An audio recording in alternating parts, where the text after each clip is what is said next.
खंडोबाच्या नावानं खंडोबाच्या नावानं आता कसं वाटतंय आज सोलापूर लोकसभा मतदारसंघाचे महायुतीचे उमेदवार एका सर्वसामान्य कुटुंबात जन्माला आलेला मुलगा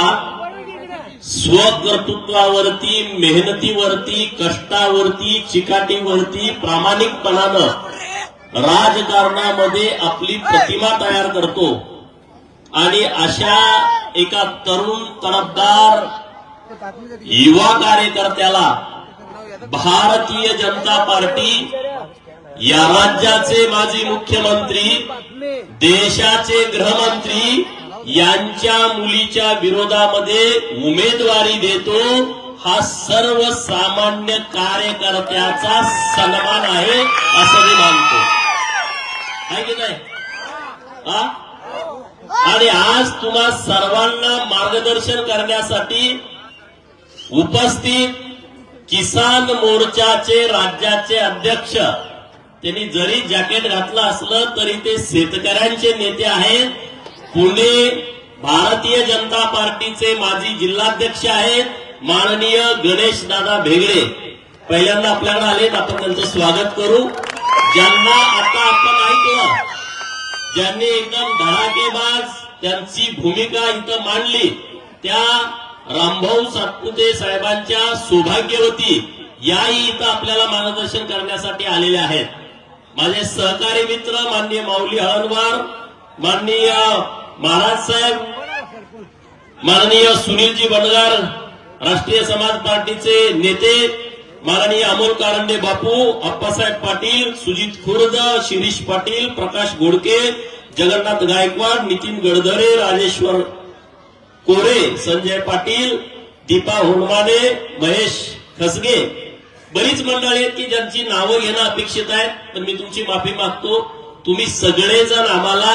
तितक्याच महत्वाचे आहे राज्य ज्यांनी स्थापन केलं ते छत्रपती शिवाजी महाराज यांनी सगळ्या लोकांना बरोबर घेऊन खूप चांगल्या पद्धतीनं काम केलं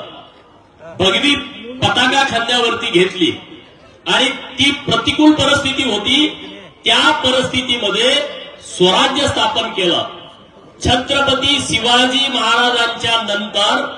त्यांच्या पश्चात काही मोजक्या सेनापतींनी छत्रपती शिवाजी महाराजांनी स्थापन केलेल्या हिंदवी स्वराज्याची भगवी पताका भगवा झेंडा खांद्यावरती घेतला त्यामध्ये अग्रक्रमानं देशामध्ये ज्यांचं नाव घेतलं जातं ते सुभेदार मल्हारराव होळकर छत्रपती शिवाजी महाराजांच्या नंतर या देशात हिंदू धर्माच्या रक्षणासाठी हिंदू मंदिरांच्या जीर्णोद्धारासाठी पुण्यश्लोक अहिल्यादेवी होळकर यांनी जेवढं काम केलं तेवढं कुणीच काम केलं नाही मित्रांनो इतकं मोठं काम पुण्यश्लोक अहिल्यादेवींनी केलं आहे आणि म्हणून आपली सातत्यानं मागणी होती 2004 ला सोलापूरचं विद्यापीठ स्थापन झाला तेव्हा माननीय मुख्यमंत्री कोण होते तुम्हाला माहित आहे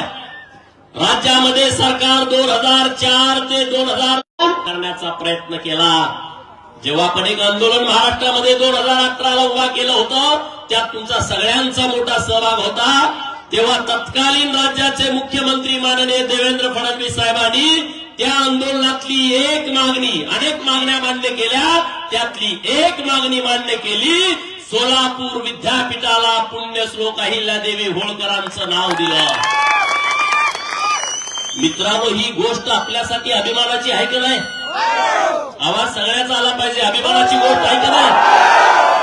आपला सन्मान अहिल्यादेवींचा केलाय की नाही मग आपण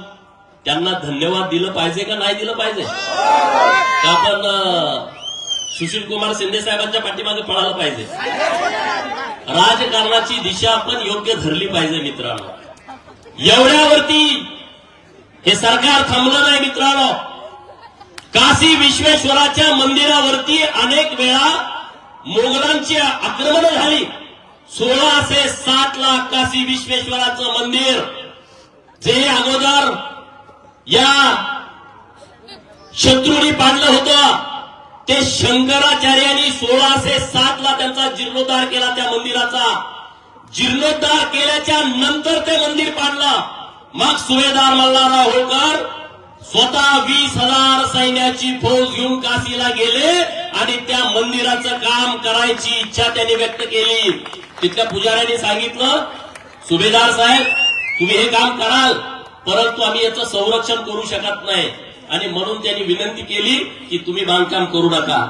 ही सल पुण्यश्लोक अहिल्यादेवींच्या मनामध्ये होती आणि म्हणून पुण्यश्लोक अहिल्यादेवी होळकरांनी 1770 ला अखंड जगातल्या हिंदूंचं पवित्र स्थान काशी विश्वेश्वराच्या मंदिराचा जीर्णोद्धार 1770 साली केला. मित्रांनो, ते मंदिर पूर्णपणे बांधून घेतला. 1770, 1870, 1970 आणि 2022 किती वर्ष गेली बघा. 250च्या वर वर्ष गेली. कुणी त्या मंदिराकडे बघितलं नाही. कुणाला वाटलं नाही या मंदिराचा जीर्णोद्धार करावा, मंदिराचा परिसर डेव्हलप करावा. पण या